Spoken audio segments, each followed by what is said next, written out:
Tatsu Bukai. Sérgio Rufino, voz do Tristan em Samurai Warriors, voz de Bob em O Fantástico Mundo de Bob e voz de Doug Funny. Adorei isso, adorei. Rufino, isso daí é 0,5% do carinho que a gente tem aqui por você estar com a gente hoje. Muito obrigado, boa noite. Imagina, gente, eu que agradeço a honra, enfim, o convite. Obrigado. Boa noite a todos. Boa noite a todos que estão nos assistindo. Muito bom aqui. ter você aqui com a gente. Bom, o que a gente tem para falar hoje é muito... Não vai dar para falar tudo hoje, mas enfim. Bom, a gente quer saber das coisas também que conforme os trabalhos foram acontecendo, Rufino, o que te influenciou, a quem foram seus mestres, né? Mas conta pra gente como é que começou essa jornada artística na tua vida, né? Cara, foi assim... Bom, eu sempre fui um menino muito caseiro, enfim, assistia muito filme, muita sessão da tarde. Então, assim, música, enfim, expressões artísticas, principalmente cênicas, me atraíam, mas não era uma coisa que eu ficava pensando, vou um dia virar um ator ou virar um cantor, não. Na verdade, foi bem por acaso, assim, teve um mês de julho de férias escolares, lá na minha cidade, São José do Rio Preto, que um amigo, o Antônio da Câmara, que estudava comigo, chegou e falou, a prefeitura vai estar dando um curso gratuito de iniciação teatral no mês de julho, assim, curso de férias. Eu queria fazer, eu falei, faz. Mas então, fazer sozinho e tal, vamos comigo, vamos fazer comigo. Eu falei, ok, né, não tem nada para fazer nas férias, vamos lá, fazer um curso de teatro. Tcharam! Te abraçou, né? Aquele vem cá, vem cá. Já era. Eu nunca imaginei ser ator. Cantor me passava pela cabeça, enfim, mas não ator. Você era moleque ainda, né? Nessa época aí, dessa história que você está contando? Eu tinha, desse curso de férias, eu tinha 16 anos. Nossa, faz tempo pra caramba. Eu tinha 16 anos. Entendi. Só 40 anos. E eu sei, como é que começou a tua vida na parte do audiovisual? Mais especificamente a dublagem. E a dublagem eu comecei em meados de 1992, lá na Alamo. Né? Eu estava, como sempre, todo artista, no início de carreira, na pindaíba total, enfim. E aí um sujeito falou, olha, eu tenho um amigo que ele é dublador, ele trabalha no estúdio assim, assado e tal. Posso até falar com ele, você não se interessa? Eu falei, legal, né? Vamos lá. Por que não? E aí o Carlinhos Laranjeira. Nossa. Isso em 1992, Carlinhos Laranjeira. Conheci o Carlinhos muito gentilmente, era um fofo, Carlinhos, me levou na Alamo, me apresentou lá, enfim, ao São Marco, aos diretores e tal, e eu fiquei lá fazendo um estágio, e quando me senti preparado, né, pedi um teste, e lá fui eu. E aí também tem dedo do Ézio Ramos, saudoso Ézio Ramos. Sabe quem é essa daqui? Peraí. É a Lucinha. Olha que legal, a Lucinha, gente. Que legal essa foto. Gente. Se prepara aí, Rufino, porque o Denis, que coordena aqui pra gente, vai trazer um monte de coisa legal aqui. Legal, gente. É que você não falou o nome desse seu amigo aí de São José do Rio Preto, mas se você falar, vai aparecer a foto dele, dos pais falei, dele, sim, do teatro. Falei, sim, você frequentou lá.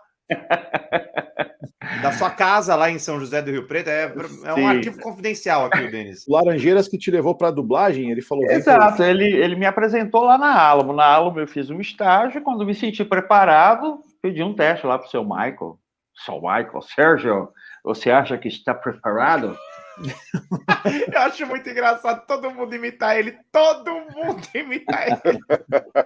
Caraca. Eu não conheci. E na época a Alamo estava dublando uma série muito doida, que era uma série que tinha uns alienígenas com cabeça cônica, que conviviam com os terráqueos, enfim. Aí o seu Michael pegou e me deu lá um repórter era um personagem fixo dessa série, me deu lá uma cena que o cara falava um bife. Eu falei, ok, vamos lá, né? Mas matei, assim, modéstia à parte. Pedi Legal. só em alguns pontos que eu parei, aí deu uma editada, mas modéstia à parte, meu teste foi bom. Arrebentou. É lógico que deve ter sido bom. Mas aí, quando eu falo que teve o dedo do Ézio, porque eu acho que se não fosse o Ézio também, seria um pouquinho mais difícil. O Ézio, com a intuição profissional que ele tinha, né? Uma vez ele estava precisando de um menino que fizesse voz de menino. E o Ézio, nessa série que ele estava dublando, era uma série, um vídeo interno para a Igreja Mórmon. E ele precisava de uma voz de menino, de criança. E uma vez eu estava dublando umas pontas lá para ele, e ele, Sérgio, será que você consegue fazer a voz de um menino aqui numa série que eu estou fazendo? Então, não sei, Ézio. Posso tentar. E assim nasceu essa voz feminina, feminina não, infantil. Essa voz infantil enfim, que ela tem algumas variações de tom, de frequência, que, enfim, são meus personagens pequenos, desde o Fantástico Mundo de Bob até o Doug, enfim. Acho que um ano antes de lançar o Doug, que acho que o Doug é de 93, se eu não me engano. Então você começou a fazer Doug com um ano de carreira na dublagem? Exatamente. Você fazia muita coisa no filme. Eu fiz um teste para o Doug, né? Eu lembro que na época abriram um teste. Eu lembro que tem muita conta sua no Anos Incríveis na série. Sim, eu fiz pequenas participações lá. Tinha um personagem pequeno lá. Sim. Também fiz Anos Incríveis. O Ézio Ramos, gente, para que o Rufino falou, mais palpável aí para a galera que é fã de Tokusatsu, ele era o Spilvan, e para quem curtia Cavaleiros do Zodíaco, ele era o Afrodite de Peixes na primeira dublagem. Que legal, que legal. E um detalhe, na época, nós não tínhamos crianças trabalhando na dublagem, né? A legislação não permitia. Ézio Ramos. Olha, rapaz! Não tínhamos crianças, Sérgio? Não, na época não tínhamos crianças trabalhando na dublagem, né? A legislação não permitia, tinha alguma coisa assim. Então, as vozes infantis geralmente eram feitas por adulto, mas a maioria não ficava natural, enfim, eu nem sei se a minha fica, mas eu acho que fica mais próximo. Então, aí outros estúdios começaram a ouvir falar da minha voz, enfim, começaram a me chamar para fazer, enfim. E aí, caramba! Mas os outros estúdios passaram a me conhecer. Você falou que você mandou bem no seu primeiro teste, me veio à memória aqui o meu primeiro teste. Cara, eu lembro que o técnico, eu terminei a escala nervoso, assim, ó, tremendo, assim, ó, parecia uma vara verde, assim, ó. Aí fui lá, comecei a gravar, beleza, também foi uma parada Mormon. Aí gravei lá o negócio Mormon, terminou, o técnico virou e falou assim, antes de chamar o próximo dublador, me dá um tempinho aqui que eu preciso limpar umas coisas. Ele passou uma meia hora limpando meus barulhos de boca de nervoso, sabe? De tanto nervoso que eu tava. E um ano depois, ainda continuava o macaco. Parabéns, Rufino. Hoje ainda continua o macaco. E era o seu Michael sentado na mesa do diretor. Vamos, gravando. Para o teste, o teu teste. Ele... Nossa, que pressão. Você pegou a Nair na Alamo, Rufino? Peguei, Nair, sim. Legal. Nair, o Baroli, dirigia muito anime também, e aquelas séries japonesas. O Ricardo Novoa, que dirigiu o Doug. Ele que dirigiu o Doug? Ele que dirigiu o Doug. Caramba, o Ricardo Novoa é vivo ainda. Nossa, eu nunca mais soube dele, nem nada. Antes da pandemia, Rufino, eu soube que ele estava doando bacias. E aí, por pandemia, não sei o que aconteceu com ele, aí eu já não sei se ele está vivo também. Ele. Mas eu soube que ele estava dublando, preciso até ver se alguém tem contato dele, que é interessante o trabalho dele e tal, e é bem em falta, né, o pessoal da terceira idade está fazendo falta, né, ainda mais num período como esse. Então, o Doug foi seu primeiro grande trabalho? Foi meu primeiro grande trabalho. Eu não lembro se agora... Eu fiz um longa-metragem antes disso, foi aí que eu conheci o Wendell e dividi a estante com o Wendell, né? Porque nós fazíamos os dois protagonistas do filme. Que foi Convenção das Bruxas, a primeira filmagem. Esse foi meu primeiro grande trabalho, assim, pegar um protagonista de um longa-metragem na Alamo, e enfim, e aí eu contracenava com o Wendell fazia o amigo do protagonista lá, o menino que virava um rato, os dois viravam ratos, né, enfim, é a história do filme, né. Legal. Eu quando a gente te anunciou aqui, Rufino, eu fiz a gente tem, fora o nosso bate-papo de sexta-feira, terça-feira é o meu bloco, na quarta é o Adri, e o meu eu trouxe as curiosidades da série do Doug, né? Eu falei do elenco e tudo mais. E aí eu te anunciei, foi o dia que eu conversei com você.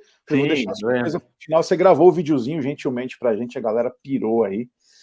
E tem uma curiosidade disso, porque assim, são vozes muito clássicas hoje, por exemplo, a Eleonora, eu adoro o trabalho dela, eu acho fantástico o trabalho dela. Tem a própria Nair fazia a tua mãe. Sim, no Bob, né? Exatamente. O Paulo Porto fazia o Sr. Jinx, que eu rachava de rir com o Sr. Jinx. Era da hora. O Marcelinho também estava no começo de carreira, acho que ele tinha 2 anos de dublagem, uma coisa assim. Ele fazia o Roger, né? Exato, do Doug. E eu tenho uma curiosidade, veio depois o Disney's Doug, por que não foi você? Então, menino, na época, a gente teve Se você puder falar, você pode ficar à vontade, tá? Não, na época teve uma rusga, enfim, com a Alamo, e eu fiquei um tempo afastado da Alamo. Daí veio essa fase do Doug adolescente, que quem fez, e muito bem feito. Olha o Pedrinho te mandando um abraço aí, ó, falando que é seu fã. Pedrinho, obrigado. Quem fez o Doug adolescente, muito bem feito, foi o Fabinho Lucindo, né? Mas essas rusgas foram logo desfeitas e, enfim.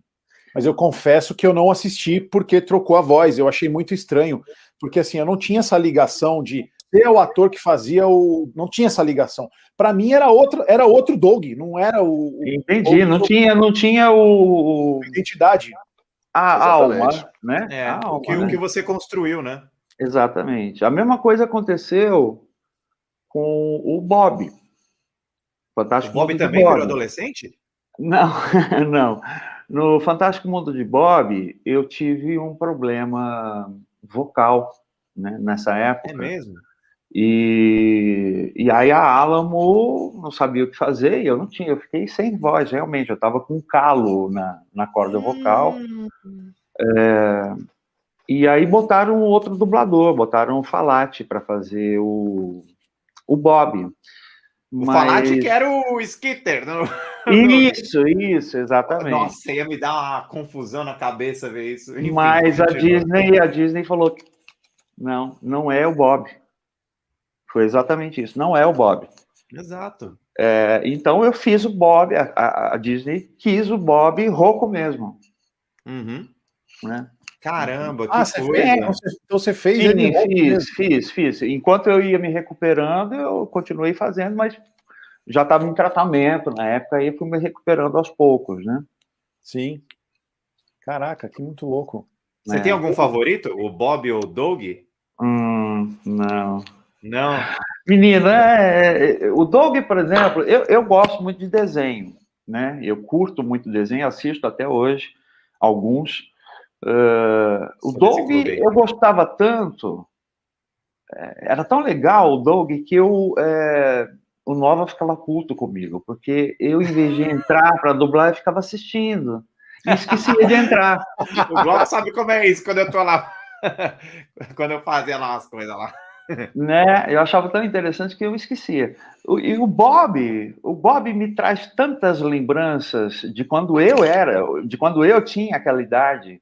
enfim, o raciocínio da criança era tudo muito parecido. Eu tinha os mesmos insights que o Bob tinha, né, quando criança. De ouvir uma palavra que ele nunca ouviu e traduzir essa palavra por um significado de alguma outra coisa parecida com aquilo. Enfim, não sei nem como explicar. Mas, então, o Bob eu curtia muito também por conta disso. Mas tantos outros desenhos a gente gosta de fazer, eu gosto principalmente de fazer quando é comédia, né? E desenho geralmente é comédia. Sim. É muito bom fazer. O Bob veio quase que na mesma leva do Doug ou teve um tempo depois? Pouco tempo depois do Doug. Tem gente que tem tatuado o Bob da minha geração. Jura? Eu gostava muito de Bob, eu era maluco. Tem um episódio especial, inclusive, que tem poucas coisas que eu lembro na vida, mas teve um episódio que me marcou bastante, não sei se vocês lembram, que é aquele episódio que tem um guarda de trânsito, que ele fica amiguinho do guarda de trânsito, que ele vai fazendo umas músicas. Lembra? Sim, O Bob assim, ficava passando graveto na cerca, daí ficava fazendo um barulhinho, daí o cara começou a mostrar que dava para fazer música com tudo, com barulho do trânsito, com barulho da cerca, não sei o quê. E aí o carinha morre. O Bob vai lá um dia trombar ele, o cara não tá mais lá, daí falam que ele morreu. Nossa, eu fiquei numa bad quando eu vi esse episódio. O Ted levanta ali no ombro e ele começa a tocar o trânsito. Que coisa linda aquilo. Esse episódio marcou demais, cara. Eu lembro até hoje. Eu não lembro de outros episódios, mas desse em especial eu lembro muito bem, porque ele marcou muito. Foi lindo. Do problema vocal, eu lembro porque eu tenho gravado, inclusive, a série inteira, mas o Zodíaco, né? Você começou fazendo o Shiryu, né? E foi por causa disso que você deixou de fazer.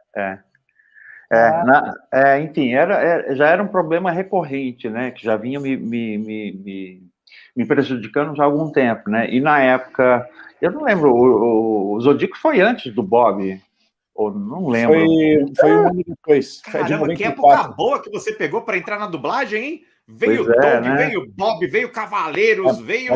É boa baseado na capacidade artística do cara, né? Porque... Sem dúvida. Era bem fechadinho, né? Não é que nem hoje que, tipo, as pessoas têm lugares que falam, eu preciso de voz nova, aí o cara sabe ler, sabe sincar, o cara vai lá e trabalha, mas também não sai disso.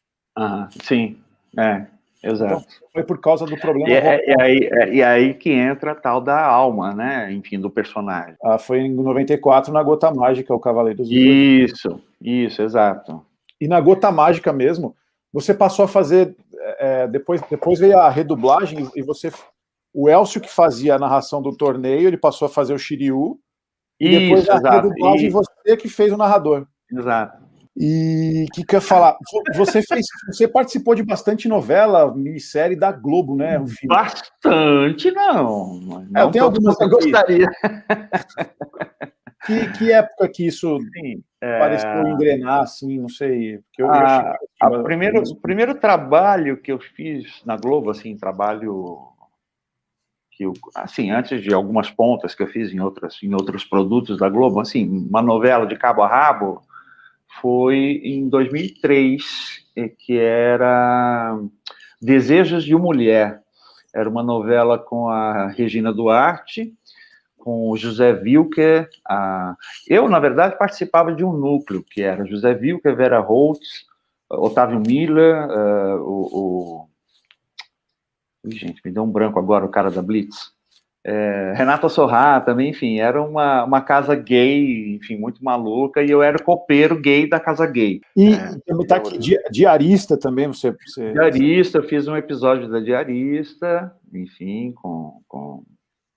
Ai, meu Deus, a minha memória tá péssima, que faz tantos anos, vocês me pegam... É memória de dublador, né? Quem não...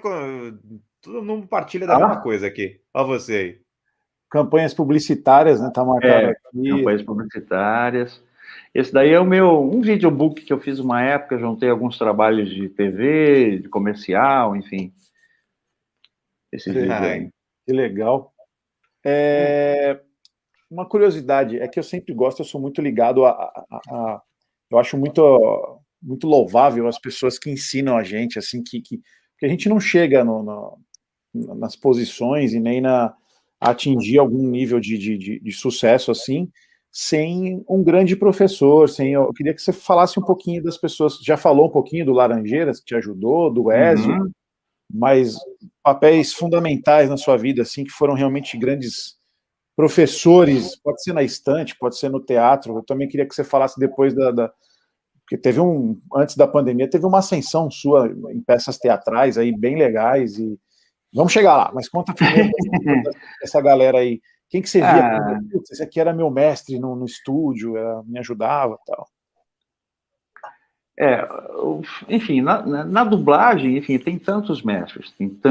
A Nair, enfim, o Baroli, o Ézio. Na época que eu entrei, claro, né? A Denise Simoneto. Maravilhosa. Depois que eu comecei a trabalhar,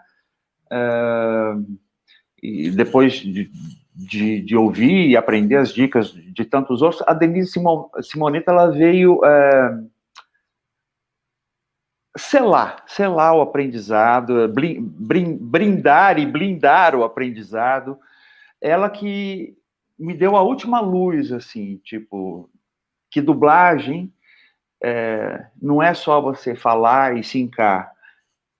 Assim como música, assim como cantar, dublagem é 80% saber ouvir, né? Foi isso que Denise me ensinou. Então, assim, ela me fez ver o quão importante é você ouvir primeiro, ouvir sem fazer nada, só ouvir e marcar, ouve e marca.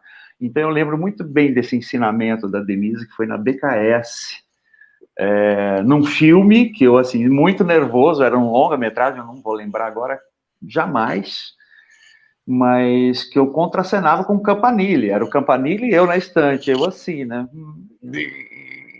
Campanile também é outro mestre, né? Porque, enfim, você dublar do lado de gente como essa, enfim, Cecília Lemes também, eu contracenei com ela num outro longa.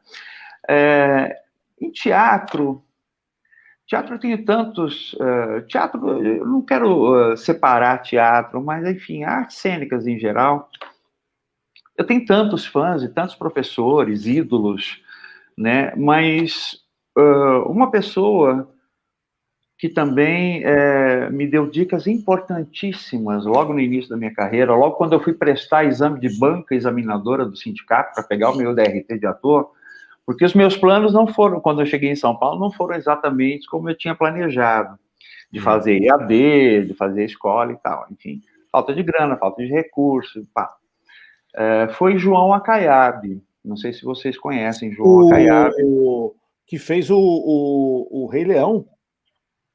Eu não sei se ele fez o Rei Leão. Pica-Pau Amarelo, não foi? Fez o Sítio do Pica-Pau Amarelo. Ele fez o Rafinha nesse live action do Rei Leão. Nossa, ele faleceu recentemente. Exatamente, ele andou fazendo umas novelas na TV Globo, e ele, na época, ele era o contador de histórias do programa Bambalalão, na TV Cultura. Nossa. Ele aí, ó. Eu já vi esse cara aí um monte de vezes. Na TV Grupo.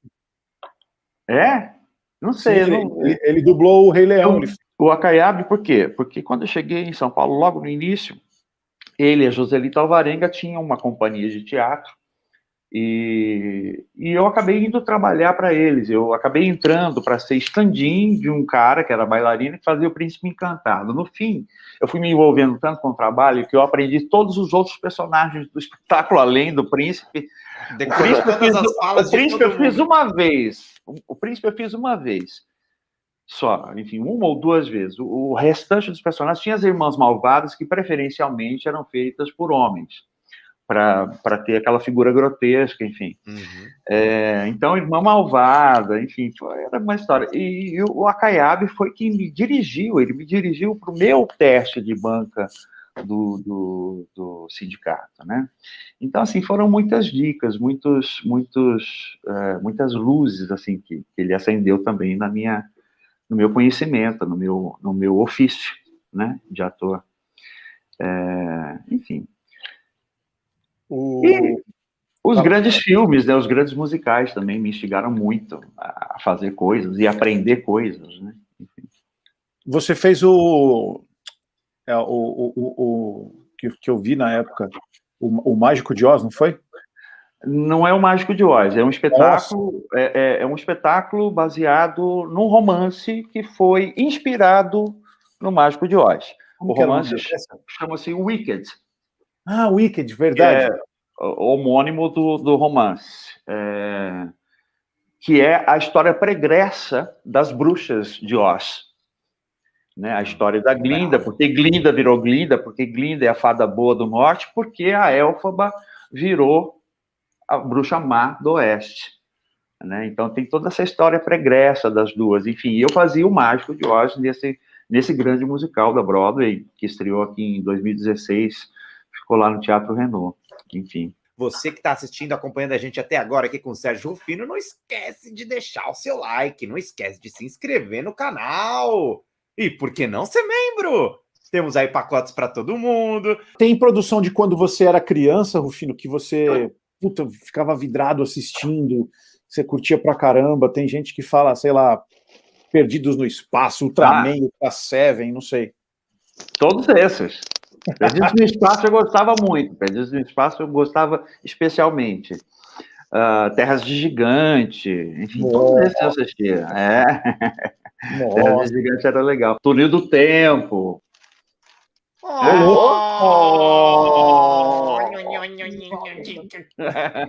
O pequeno Bob. Quem mais que eu assistia? National Kid.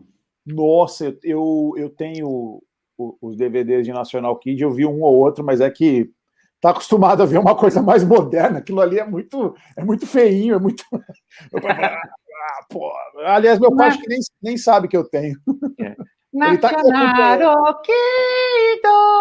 É verdade. Aí, o National Kid. Meu pai falou, acho que nessa época aí muito moleque tinha problema de se machucar ou se matar porque metia a toalha da mãe nas costas e saía pulando achava que podia voar. Eu fiz isso. Bom, você, Adriano? É uma das primeiras vezes que eu me arrebentei. O Adrian, eu cansei, tipo, eu já tinha algum tempinho dublando em algum estúdio ou outro, mas eu finalmente consegui ter acesso a Nair na época, e ela ainda ensinava bastante coisa e tal. E o Adrian estava lá, eu já conheci o Adrian por causa da Unidub, a gente fez o curso meio que na mesma época, mas o Adrian se acidentou, ele teve que ficar um tempo parado, voltando do coma, inclusive. Lembro disso. E só que sempre que eu chegava lá e o Adrian estava lá, a gente trocava ideia, o Adrian acompanhava eu comer as minhas bacias no suquiá desse tamanho de arroz. Nossa senhora, que monstro, que draga! E ele era muito mais idiota do que ele é hoje. Ele chegava assim, todo cansado. E aí, cheguei no horário. A Nair falou, o que é isso? Que você tá chegando assim, menino? Você tá louco? Não, eu vim correndo de casa até aqui. Mas você mora onde, menino? Não, eu moro lá, perto da Dubla Vídeo. Você tá louco? Não, eu vim correndo entre os carros aqui da Domingos de Moraes. Eu passava correndo, farol aberto. Vinha bom. Achei que até uma foto de eu correndo indo pra cá. Ai, Nairzinha, que saudade. E eu lembro que lá, indo visitar a Cone, assim, eu via uma coisa que não vou esquecer. Estou tentando, inclusive, o Eudes é um cara que eu tento fazer isso hoje. A Nair, ela acolhia muito o pessoal, muito bom artista, que já estava velhinho na época, para os trabalhos, né? Ela agregava, ela pedia tempo para o estúdio para trabalhar com essas pessoas. A Gessi era uma delas, eu vi muito a Gessi trabalhando lá. Uhum. Cartas para Julieta, é o nome do filme, se eu não me engano. Acho que é esse nome mesmo. A Gessi estrelou esse filme, foi um dos últimos grandes trabalhos da Gessi. E eu lembro, por exemplo, o Adrian, o Cadu era uma dessas pessoas, né? Que... O Caduzinho, muito bom. Cadu, que saudade. O Cadu, ele foi... O tempo foi passando e tudo, teve algumas limitações, acho que teve algum problema de visão também. E aí os estúdios foram esquecendo dele, e a Nair dava oportunidade para então eu conseguia ver o Cadu, que era uma voz clássica também, trabalhando, porque e a ele Nair dava um show, cara, dava trabalho, mas ele dava um show, artisticamente falando, ficava muito bom. Eu vi ele fazendo uns papéis incríveis em Doctor Who. Falando em Doctor Who, falando em Nair, colocando tudo isso aqui, me lembra o seguinte, já conversei isso brevemente com o Rufino uma vez. O quê? não dá para saber exatamente qual que é a versão certa, qual que é a versão errada, mas eu devo muito a você, Rufino, o meu início de carreira. A gente conversou rapidamente uma vez sobre isso, porque aconteceu o seguinte: lá na Clone, quando eu comecei, eles estavam dublando a série Doctor Who. O Pedrinho, se tiver ainda, ainda é fanzaço e tal. E na 5ª temporada, você foi escalado para fazer um fixo, que um rapaz que ele ia entrar de fixo na série, o Rory Williams. E aí, assim, não sei exatamente o que aconteceu, eles disseram que você estava com um problema de agenda, faz muito tempo, né? Não sei exatamente qual é que foi, mas você fez 1 ou 2 episódios do personagem e não tinha agenda para fazer o 3º, 4º no prazo que eles precisavam. Exato. E aí eu estava frequentando a Clone sempre para estagiar. Nossa, ia ficar muito melhor com o Rufino. Foi isso que aconteceu. Que ia ficar... Pega esse trabalho. Tem o Rufino. Se você pega o episódio 1 e 2, se não me engano, é o Rufino. Eles não redublaram. Foi Olha só aí. a troca. Essa fera aí, ó. Exato. É a cara da voz do Rufino. Então, eles me escalaram, mas também assim, eu estava em plena temporada, viajando com peça, enfim. Então. É isso também, né? Eu fui para dublar, eu nem sabia que era fixo, nem nada, enfim, fiz lá dois episódios, né? Mas assim, obrigado pela sua peça, porque foi minha grande oportunidade. Aí você não pôde dar continuidade e precisavam de alguém que tivesse agenda disponível para correr com os episódios que estava para entregar. Aí a Nair, quer saber? Põe o menino aí, põe o Adri aí, ó. Vai lá, faz você, vamos tentar, vamos ver. E foi o meu primeiro fixo, onde eu aprendi muito, estraguei muitos episódios, mas aí ao longo do tempo fui aprendendo bastante, né? Porque nada como você ter um fixo para começar a ter uma frequência um pouco maior, porque dublar você aprende muito dublando, né? É prática, né? Enfim, a questão é assim, você é ator, você tem uma boa leitura, ok, mas você só vai, de fato, ser bom fazendo, né? Sim. E aí, minha grande oportunidade, obrigado. De nada. Eu lembro que teve uma... Vou usar a palavra roubada, mas que você chegou a abraçar junto comigo, não sei se você vai lembrar. Você dirigiu pouco tempo dublagem. Foi, na Sigma. Isso, caiu uma situação na tua mão relacionada a mim, e eu acabei passando num teste para um cara de 55 anos, eu não sei se você lembra.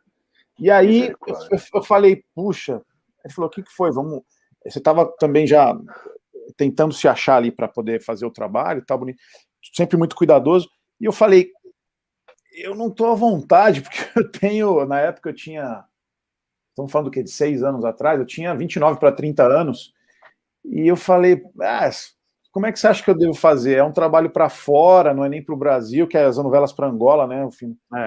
Ele falou, tenta ver na cara dele, vai no trabalho artístico e tal, e aí a voz começava a aparecer para o cara, e a gente foi trabalhando na novela, e eu guardei isso com muito carinho, porque eu liguei com o que a Nair falava para mim. Menino, você tem que dublar, cara, não tem que fazer voz de ninguém. Olha lá a cara dele e você faz. Tanto é que o Adrian vai lembrar, o primeiro papel importante para ele num filme foi o palhaço lá, Adrian?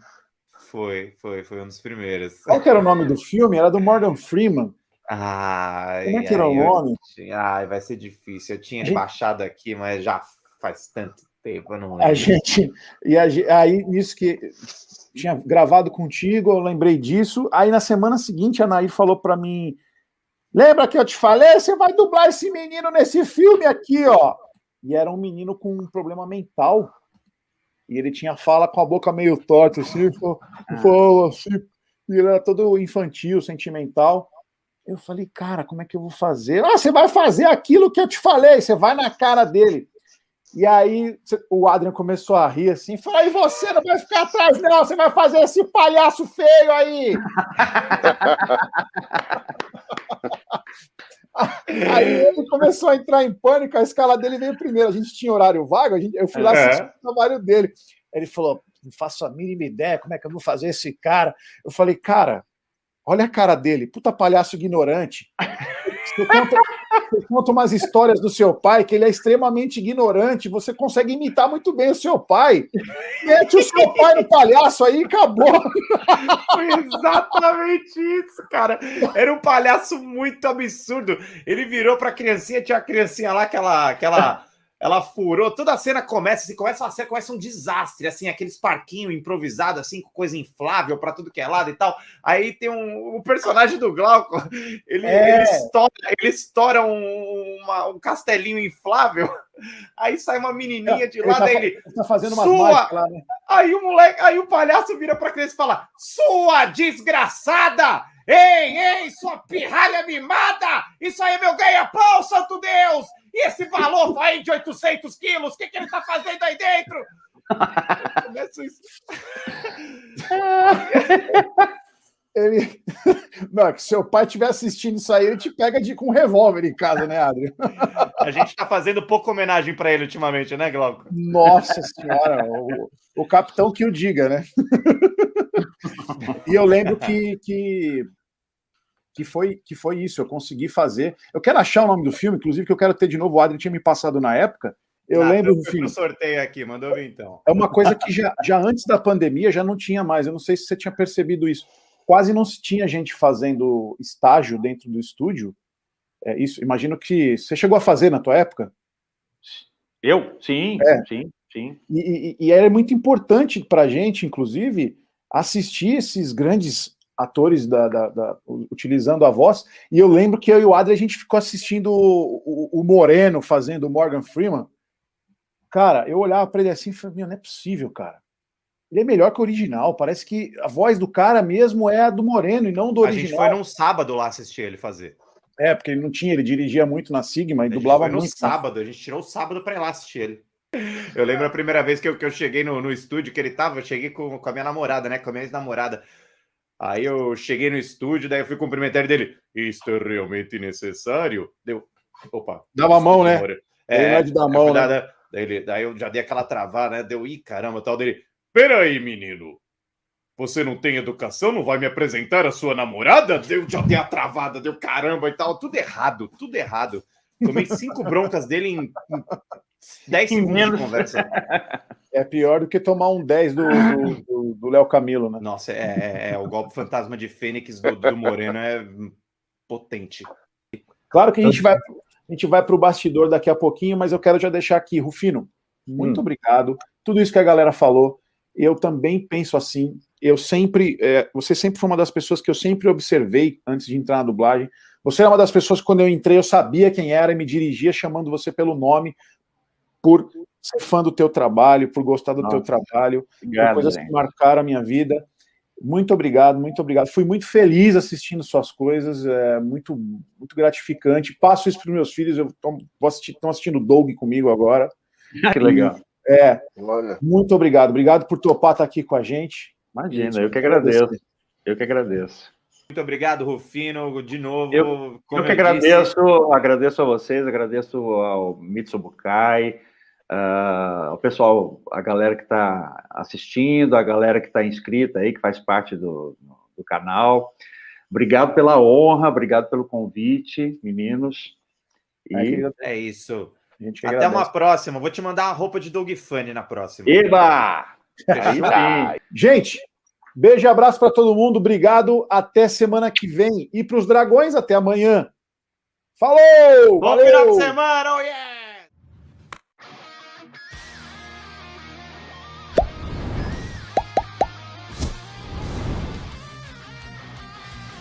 E não se esqueça de se inscrever no canal para chegarmos à marca de 80 milhões de homens!